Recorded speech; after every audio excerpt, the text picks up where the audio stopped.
Facebook world. Hey there, YouTube. Hello, Tom Hanks, if you're ever watching. I'm telling you, I'm going to say hi to him every single time.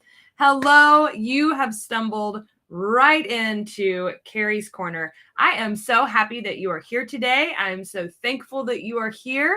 If you're a first-time visitor, if you're a many-time visitor, whatever you are, make sure you drop into the comment section. Let me know who you are, where you're watching from. If you want to give your case manager or recruitment person a special shout out, or a licensure specialist a shout out, now is the chance to do that. We love to deliver those shout outs to them. If you've never watched Kari's Corner, welcome. I talk about new follower. Hey, welcome. Where are you watching from? So I talk about all things English language exam, but not just English language exam. I talk about all things English language. So I will teach you American colloquialisms. I will teach you American customs, things that you can expect upon arrival to the United States, things that you can be doing to prepare yourself for arrival to the United States. So I cover all things English. We need to change my banner to just say English tips and tricks, because that's what we do here. If you have, no matter what the topic of the show is, this is also your opportunity. I am a proud employee of Worldwide HealthStaff Solutions. And if you have any questions about the immigration process, you're watching live from Ghana. Fantastic. I wonder if you were able to see Farah and Lewis, who were in Ghana recently. That would be really cool if you got to see them. But if you have any questions about the immigration process, if you have any questions about English exams, about worldwide, about, whatever questions you have about worldwide and about the immigration process, here is your chance to ask someone. I'm here every Thursday, live and direct, reading your chats as they pop up and responding as soon as they pop up. So anytime you ever have any questions, make sure you're popping them into the chat. It doesn't have to be related to what we're talking about, but you're also welcome to ask questions about whatever it is we're talking about too. Thank you for watching in Cameroon. So cool. Your flag is super cool. But thank you. So happy that you're here today. A few little housekeeping tidbits before we really get rolling into the corner today. For those of you who are interested in heading to Virginia, the PTE is still accepted for licensure by endorsement in Virginia. Watching from Kenya and New, fantastic. Hello. Kenya is on the top of my list of places I want to go. Would love to go to Kenya. But Virginia does accept the PTE for licensure by endorsement. You just have to pay through CGF&S, you have to pay for, it's like a verification letter. It's an additional $125 fee. So that is something I did want to let you guys know about. The Pearson PTE and Mondly have launched a new app, not a new app, but on the Mondly app. If you download that, it's a great preparation tool for Pearson PTE, but they have a virtual chat person, an AI chat person that you can have conversations with. So just like any AI and any piece of technology, it's constantly learning, it's constantly updating. You do get to, well, I would love to go to Kenya. I want to go and hug all the giraffes. I don't think the giraffes would want to hug me. Watching from the Philippines. Hey, in the Philippines. I love the Philippines. We have a team in the Philippines and they are so amazing. Our office in the Philippines is they're so fantastic. So if you're in Manila, please go see our Philippines team because they would love to have you. They would love to talk to you. They're so fantastic. I love the Philippines team. So if you get a chance to download the Mondly app, you can try Luna for free. You get there's one basic conversation. The rest of it you have to pay for, which I'm a little cheap. I'm not going to lie. But you do have to pay for that. So what you really want to know is someone from an English-speaking country required to write for the English exam. So you're required to, in the United States, we wouldn't say, it's very British to say, I have to write this exam. In the United States, we would say, I have to take this exam, which I know the word or verb take literally means almost to give it to me. But That's what we say in the US is take the exam. Teachable moment, couldn't pass it up. But it depends. So basically what happens is we get what's called the Carnegie report. And that Carnegie report kind of tells us more about your education. If everything was done in English. The thing is, as far as CGFNS is concerned, though, if you're asking specifically, I feel like Atanga, you're welcome. You're asking specifically about Kenya. Kenya is not on the list that CGFNS recognizes and exempts from a visa screen. So when you apply and you have to go through and you have to get your visa screen, to get your visa screen through CGFNS and Joseph Silney, there's only a handful of countries that are exempted from taking an English exam, but there is a big long list of exams that you can take. It's not just IELTS, TOEFL. There's IELTS, TOEFL, PTE, MET, OET. There's a whole big long list that you can choose from to take an exam. So being from Kenya, you would still be required to take an English exam for your visa screen. Now, your Board of Nursing may waive that requirement, being from an English-speaking country, but CGFNS does have a very short list. It's like Australia, Canada, except Quebec, the United Kingdom, Jamaica's on there. I think Trinidad and Tobago may be on there, but it's not a very long list of countries. I do know that Kenya is not on that list. So would you have to take an English exam for the visa screen? Yes. I'm not sure as far as your Board of Nursing is concerned. So hopefully that answered your question. Hello. Is it Mary Tess? I'm not sure. Probably butchered it. I'm so sorry. But hello. Thank you for watching today. I do want to talk about one thing that I get questioned on a lot, and that is, when should I take my English exam? When do I take it? Rosary Reyes, hello. Thank you for watching. And there are pros and cons. Some people want to go ahead and take their English exam and get their visa screen because they feel like that's just going to really speed up the process. And it might speed you up like through a certain point, but not overall. The process and the processing time really depends on the U.S. government and when your petition is filed, kind of puts you in line, essentially. So it can help maybe put you in line a little quicker, but it really depends on the U.S. government. So basically a pro, if you want to go ahead and take your English test and go ahead and get your visa screen, it's done and you can get your visa screen. And the visa screen is valid for 5 years. It does extend the life of your English language exam. An English language exam is 2 years. English language exam is valid for 2 years, but then putting it on the visa screen, your visa screen is valid for 5. There's many cons to it, though. One is many states require a current English test. And the question in regards to retrogression, any updates for retrogression? Hello, Eunice.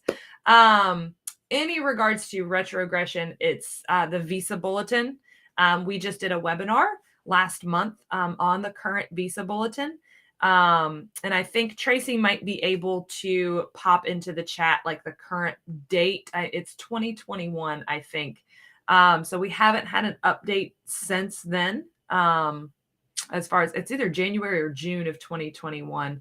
I feel like J is stuck in my head. So those are the priority dates that they're working with right now, on or before either January or June of 2021. So no real update for that. I'm so sorry. It's immigration is a crazy thing in the United States right now. It's just absolutely a crazy thing. So best advice that I have for you is, if you're not an RN, go for your NCLEX. Use this time, study, work hard, go for your NCLEX. Kenya, there's a Pearson VUE will be opening an NCLEX testing center there soon, I hope, very soon. So be on the lookout for that from Pearson VUE for NCLEX testing centers. Requesting another case manager, that is what I like to call above my pay grade. That is out of my department. The only advice I have for you is if you're having questions or concerns about your case manager, you can always copy Marlowe Bench on that email. So Marlowe Bench is who you want to reach out to. If you have any questions or concerns about your case managers, our case managers are all located in the Philippines, and each case manager has like over 120 individual nurses that they're working with. So as always, I do ask for your kindness and your patience when you're working with your case manager, because you are very important to them. We want to get you here as soon as possible.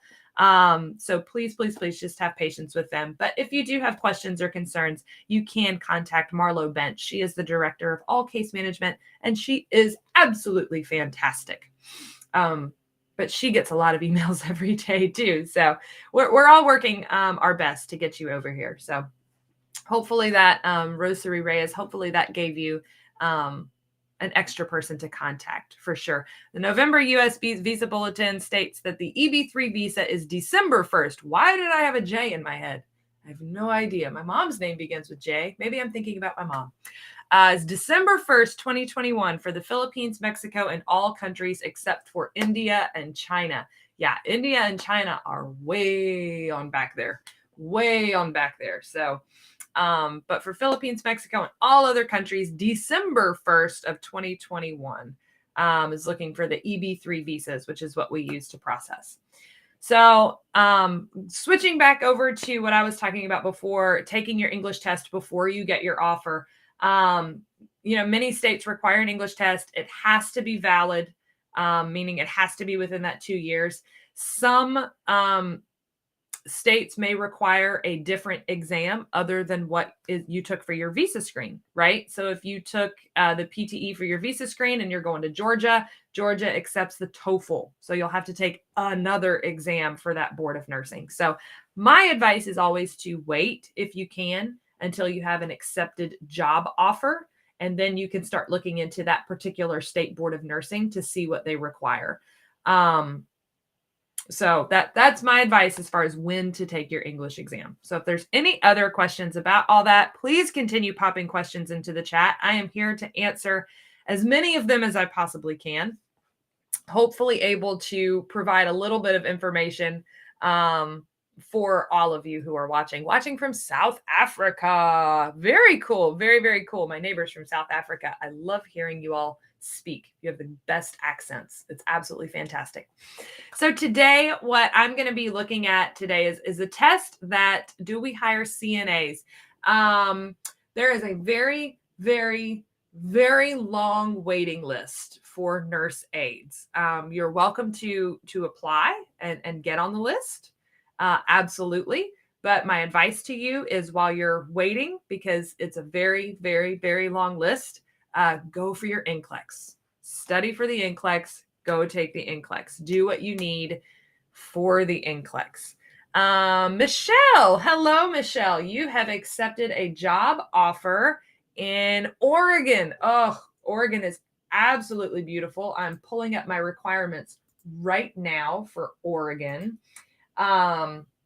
And again, it's going to depend on if you're applying for licensure by exam or licensure by endorsement, but you can take the PTE to endorse your license to Oregon. You can take the PTE again to endorse your license to Oregon. But if you're applying for a licensure by examination, meaning you're taking your NCLEX through Oregon, they are specifically an IELTS, TOEFL, or OET state. So depends on what journey you're on, Michelle, but fantastic. Hello in Cameroon again. Hello in the Philippines. Super excited. Can a CNA write the NCLEX exam without being a registered nurse? So that's going to depend on your education. I'm assuming your real name is your real name? It's Buzzy Bass? Bass? In the United States, that BASS is like bass, as in like music, like but it's also like a fish. So I always have to ask. But it depends on your education. That will completely depend on what degree or diploma that you have and where you're from. That's where the Carnegie evaluation comes into play for your credentials evaluation. So which you have to submit to take an NCLEX. So without further ado, keep the questions coming. I'm happy to answer any questions. Remember, it doesn't have to be related to what we're talking about. But today I want to talk about the TOEIC exam, the TOEIC, not the TOEFL, the TOEIC. Believe it or not, and this really shocked me, was when I was in South Korea, so many of them had taken the TOEIC, and I had never been anywhere. I never see anybody take the TOEIC. So it was really interesting to me in South Korea that the TOEIC is such a popular exam. You read on Google about sponsorship. Don't know if you're correct, but can you enlighten us about sponsorship? Are you talking about like a sponsorship to take the NCLEX exam? Can you give me a little more information, Atenga, about the sponsorship you're talking about? And I will be happy to answer that question. So the TOEIC is a wonderful exam. It's a wonderful option if you're allowed to take the TOEIC. But before we do a deep dive into the TOEIC, I do want to give just a big update notification of where I love to play. Where in the world is Ron Hoppy? We never know where in the world Ron Hoppy is, but according to this schedule, we're going to know where he is. So if you are in Qatar, if you're in Oman, if you're in the UAE, KSA. Remind me what KSA is, Tracy. My geography skills are definitely failing. I've only had 1 cup of coffee this morning. But this is the schedule of where Ron is going to be. Kingdom of Saudi Arabia. Thank you so much. Kingdom of Saudi Arabia. If you are in any of those places, this is where Ron is. So go meet him. If you see open house or social happy hour, it's so much fun. This is what Ron and I did when we were in South Korea and the Philippines, and we had a blast. Obviously, I'm not with him. He's traveling today. So thoughts and prayers go out to Ron Hoppy as he's traveling, but Mark Bennett is going to be with him as well. I've always wanted to meet Mark in person. He is from South Africa, super cool guy. Sandra watching from South Africa. So if you're in any of these places, please, please, please go and see and meet Ron Hoppy, meet Mark Bennett, and put in a little plug for Kari's Corner and say, I saw your schedule on Kari's Corner. That will make me happy, and it always makes Ron happy. He likes to talk about the fun things we do on Kari's Corner. So this is that schedule. If you want to take a screenshot with your phone, if you're in those areas, great way to keep track of where Ron and Mark will be. But this is a great opportunity. If you have questions, sometimes you just want to talk one-on-one with someone from worldwide. This is a great opportunity to do that. And both Mark and Ron are as knowledgeable as they come. Really watching from the Kingdom of Saudi Arabia. Fantastic. If you have the opportunity, go say hey to Ron. He's a super nice fella. Super nice fella. Your wife has taken the IELTS and she's an RN here. Saeed, where is here for you? From Nigeria. Oh, Nigeria. Fantastic. Fantastic. From Nigeria. That's awesome. That is absolutely awesome. Your wife's taken the IELTS and she's an RN in Nigeria. Absolutely. Please encourage her to apply. Please, please, please encourage her to apply if she hasn't yet. So I think I've hit all the questions. Sponsorship for the NCLEX for someone who cannot afford to take the exam. So Tracy will be able to chime in more as well. But we do have kind of an NCLEX program, and that NCLEX preparation. We do have NCLEX scholars. I will say that, and you can apply to be an NCLEX scholar, but you need to you'll need to reach out to one of our recruitment if you haven't worked with us yet. Let them know that you're interested in becoming an NCLEX scholar. There is a list, like there's a whole process to become one of our NCLEX scholars, a screening process, if you will, to become one of our NCLEX scholars, because we just have one NCLEX teacher. Her name's Arnie. She is amazing. She's so amazing. She has 100% success rate right now. Everyone that she's worked with and has taken the NCLEX has passed their NCLEX. It's crazy. She is that awesome. But yes, experienced dialysis nurses are welcome to apply and may be eligible for NCLEX scholarships. So if you are I forgot to put that tidbit in there. If you're an experienced dialysis nurse, yes, please, please, please reach out. Please apply. Talk to Arnie. She's amazing. Do you deploy nurses in Florida? I love that you use that word deploy. So here's another fun English lesson for you. In the United States, if you say deploy, that's usually used in relation to our military. We are deploying our military, meaning they're going overseas to work, which I guess it's really what you're doing too. You're coming overseas to work. But that word is usually associated with military in the United States. But yes, we do hire nurses in Florida. We have great clients all over the state of Florida and all over the United States.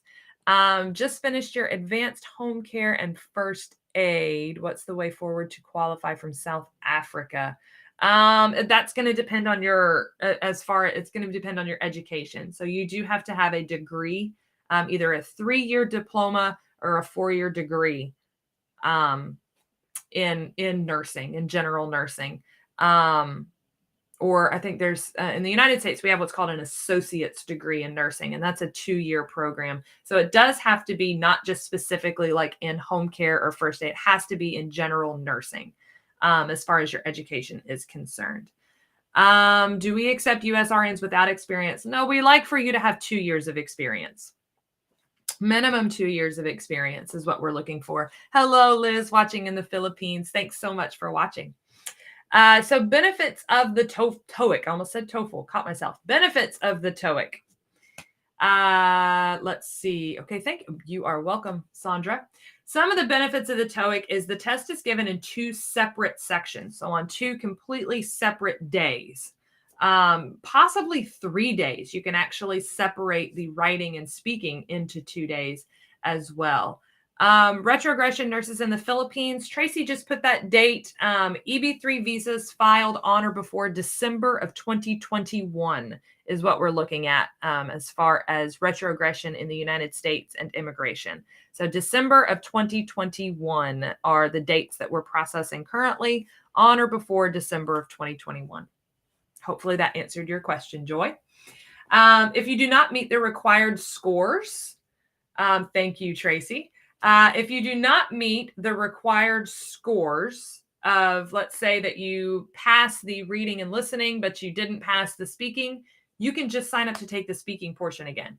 You don't have to take the whole test over again. It is easier than the TOEFL. It is easier than the TOEFL, substantially easier from my understanding, because, and I'll get more into this, because of the language. It's accepted in 35 states for licensure.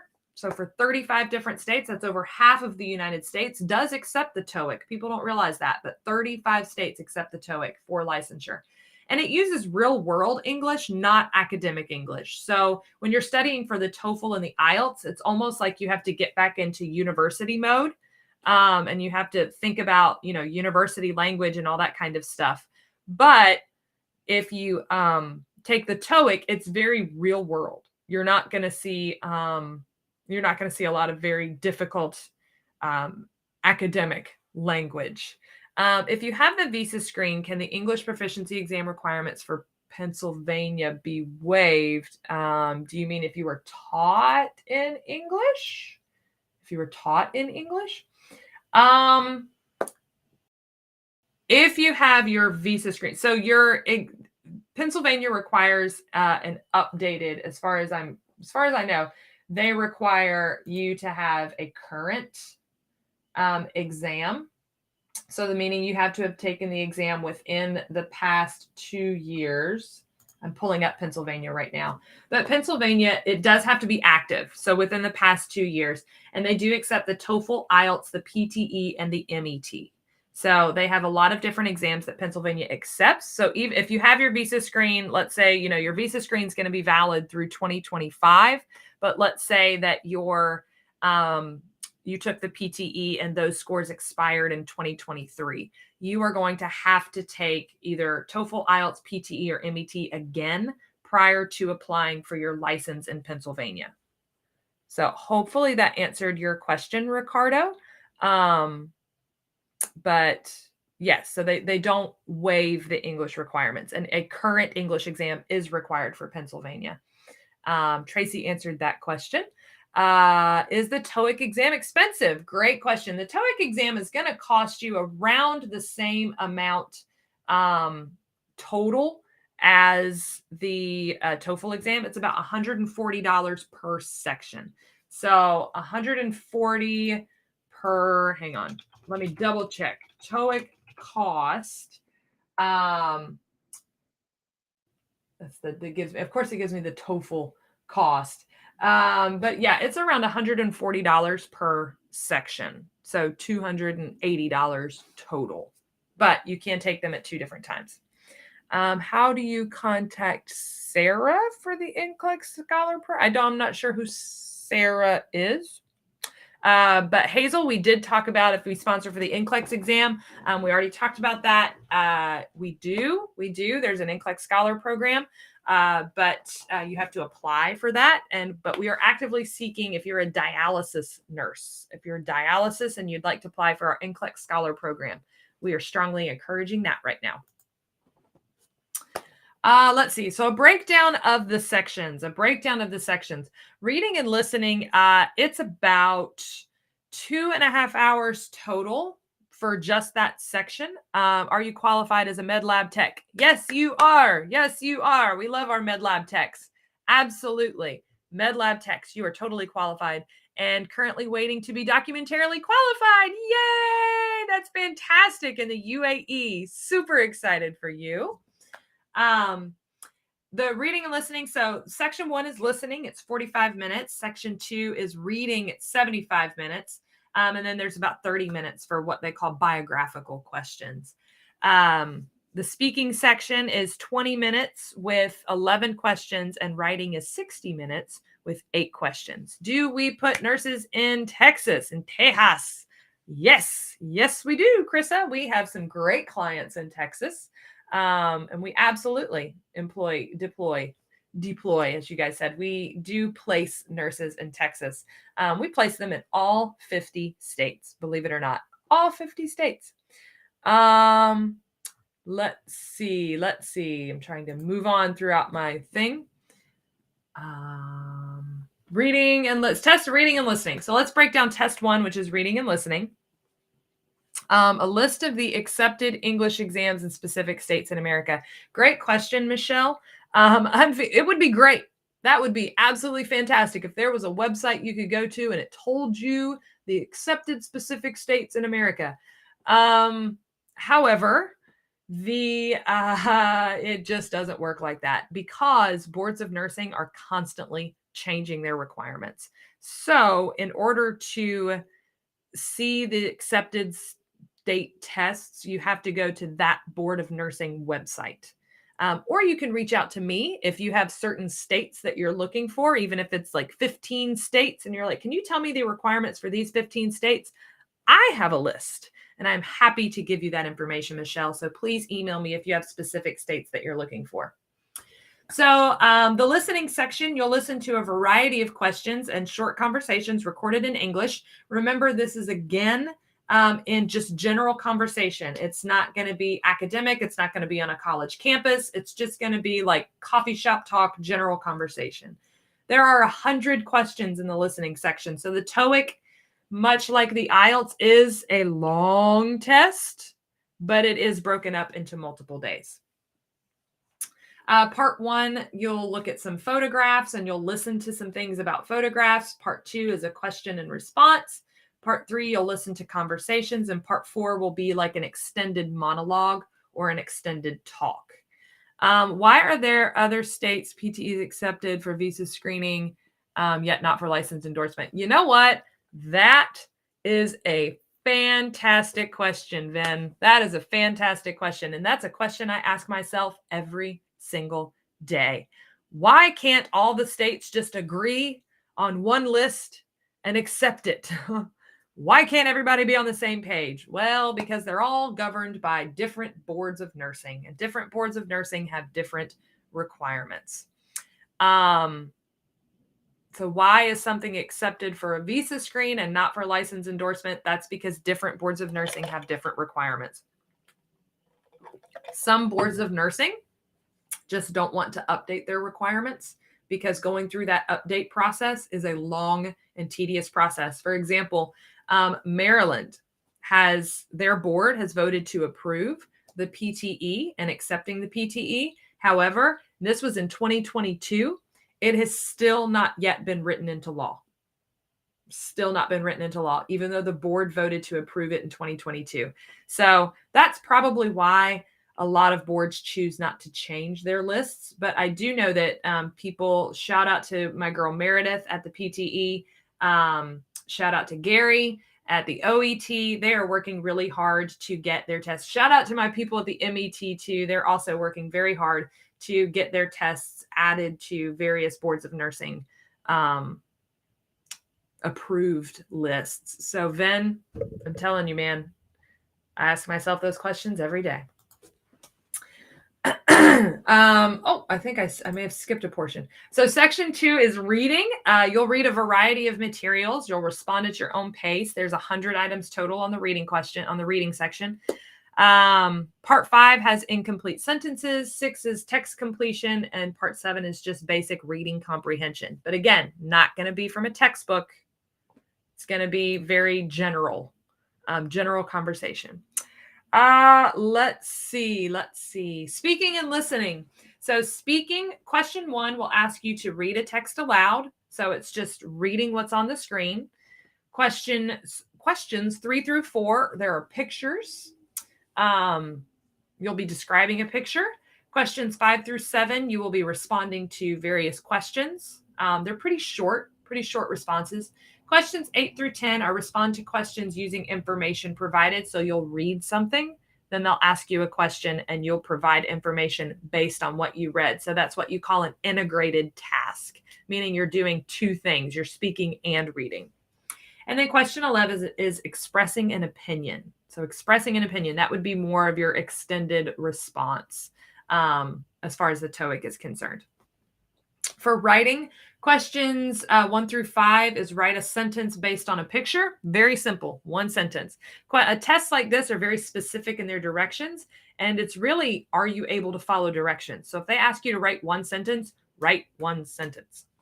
Questions 6 through 7 respond to a written request. That's going to be an email. So very business-like. It's going to be like a business email and response. But again, you don't want to use colloquialisms. You don't want to use abbreviations. You want to still spell things out. It's very professional. And then question 8 is write an opinion essay, and that's 300 words. So lots of writing on this test. And then the speaking section again. So if your nursing education was not conducted in English, you must provide the board with evidence of an English proficiency by providing a passing score. I saw this statement on their website, so I thought I would be exempt from meeting as you were taught in English. Okay, Ricardo, that being taught and educated in English, that's going to depend on you'll speak with, if you're with us, you'll speak with your case manager, and then your licensure specialist will determine whether or not you are exempt from taking their exam. So they may have a very specific list of approved, kind of like CGFNS has a very specific list of exempted countries. So unless your country is on that very specific list, they will not exempt you. Even if you're like, but I was taught in English. Everything I speak is in English. Everything, like all this, they don't care if your citizenship is and your education was conducted in that country. So they have a very specific list. So make sure that's going to be a very specific Ricardo question. Is North Carolina accepting the PTE? North Carolina does accept the PTE for licensure by endorsement. If you're applying for your initial license by examination, meaning you're taking your NCLEX in North Carolina, they require an IELTS or TOEFL. But if you're applying for endorsement, absolutely the PTE is accepted. You are not ever disturbing me. For a priority date of February 2023, how long is the process? That is a great question. Either Anna or Anna. I'm sorry, either way. You're from the Philippines. That's fantastic. Love the Philippines. Loved my time there. The it's going to depend on the visa bulletin. It depends on our government. It depends on immigration. That is, on average, what we're telling people is 1 to 2 years. Closer to the 2 years is when I was with Ron and we were in South Korea and the Philippines, and people would ask that question. He was actively telling people 1 to 2 years, but closer to the 2 years, more like 18 months, like a year and a half to 2 years. But again, this is all in the hands of the U.S. government. Worldwide solutions, we have nothing to do with that speed.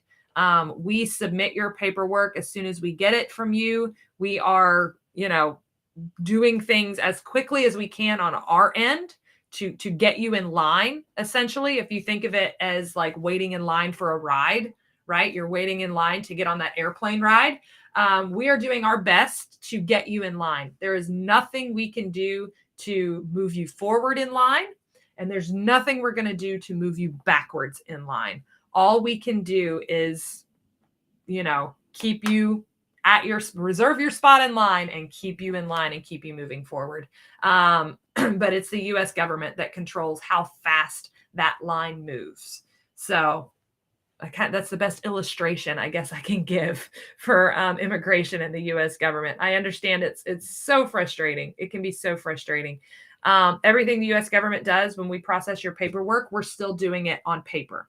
Like we send these massive 150-page packets of immigration information to the U.S. Immigration Office, and they go through the papers.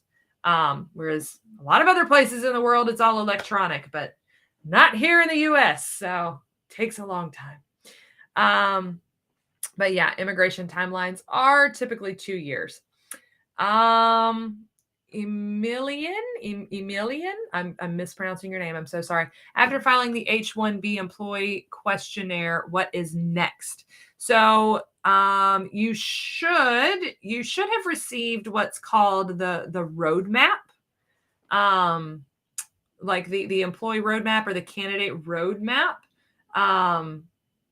from your case manager that tells you exactly the process and exactly what comes after that step in the process. So again, I would have to kind of pull up your specific account to see what's next for you, see what you've got in your journey, what you've done so far. But check your email because you should have received a very specific roadmap as a candidate with us. And if you haven't, please reach out to your case manager and ask them for that candidate roadmap for immigration. Ask them for that. They will have that. How are the TOEFL and the TOEIC different? The TOEIC is based on the global workspace, whereas the TOEFL is just academic. The TOEFL is built to gauge if you're ready to study in a U.S. academic institution, whereas the TOEIC is for the workplace. The TOEIC is scored in listening and reading on a scale of 5 to 495 points. And then speaking and writing are scored up to 200 points each. Whereas the TOEFL is scored using a range of 0 to 30, and they're added together for a total score. If you fail one section, you must retake the entire test on a TOEFL. But if you fail on the TOEIC, you can choose to retake just that particular section. Fun fact, the MET also offers this as well. This is a big attraction to taking the TOEIC and the MET because you don't have to take the entire test over again. You can just take that specific, that particular test. The total time of the TOEIC, though, of all sections is over 4 hours. The Maryland Board of Nursing required IELTS 6 in speaking, but 6.5 overall. The visa screen, it says just to be a 7 in speaking for RNs. Yeah, so different boards of nursing have some different score requirements. For example, in the state of Louisiana, you have to, for the IELTS, you can have nothing lower than a 6.5 or a 6 on every section. Sorry. It's either a 6 or a 6.5 on every section.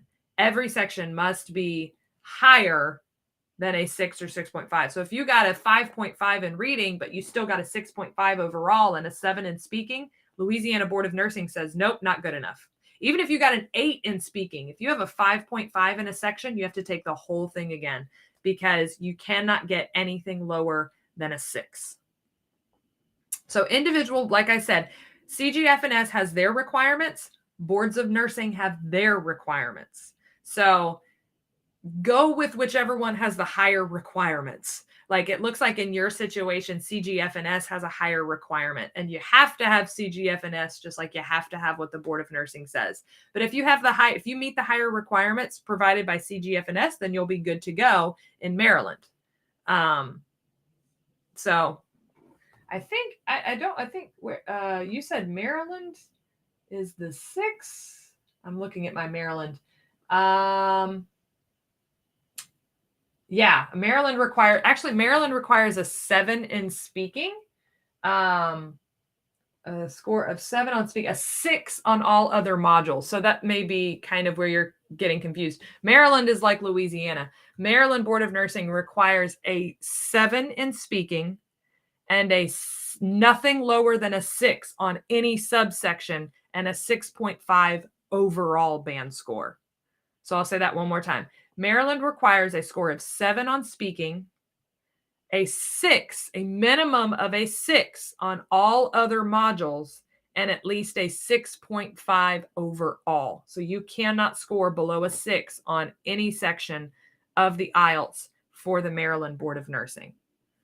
So hopefully, and that meets the requirements of CGF&S. CGF&S doesn't have the you can get a 5.5 on a section for CGF&S. They just require a 6.5 overall and a 7 in speaking. Hopefully that gave you a little bit of insight on the Maryland scoring, Ralph. Let's see. I'm seeing, that's someone's name. I see someone's name. Not sure why you put someone's name in there. Unless, are you doing a shout out? Is that a shout out? I don't know. Okay. Moving on. We're almost done. You guys have been fantastic today. So just some interesting data that I found around the TOEIC. The average TOEIC speaking scores in Asia was a 126. Remember, this is out of 200. In North America, it was 135. Europe, it was 142. And South America, 147. But your question might be, what are the score requirements, Kari? Well, here they are. Score requirements are listening and reading a total of 725. So a combined score of 725. Speaking and writing, you have to get a 160. And writing, you need to get a 150. And again, those scores are out of 200. So a 160 in speaking and a 150 in speaking and writing. So that is going to conclude everything that I have for you today in regards to the TOEIC. Thanks for watching. Please make sure you're following us on all of our social media. We have TikTok, we have Instagram, we have Facebook, we have YouTube, we have all the things. I don't think we have Twitter, but we have everything else. So please make sure you're following us on social media. If you have any other questions, you are always welcome to email me. If you are already with Worldwide, I strongly suggest and urge you to reach out to your case manager if you need to. But we have an entire team at Worldwide who is here, who is ready and happy to help you. Make sure to follow us, like I said, on Facebook for important immigration news and updates. If you want to see, I'm sure that Tracy has posted the Ron Hoppy World Tour schedule on our Facebook pages. So make sure if you're in those areas to go see Ron Hoppy and Mark Bennett. If you have already applied with Worldwide, you're working with a case manager, I am happy to help you free of charge to enroll in one of my English courses. So happy to help you prepare for the English exam. But until next Thursday, same time, same place. Thank you. But remember, don't face the corner, face the world with Worldwide. Have a great week.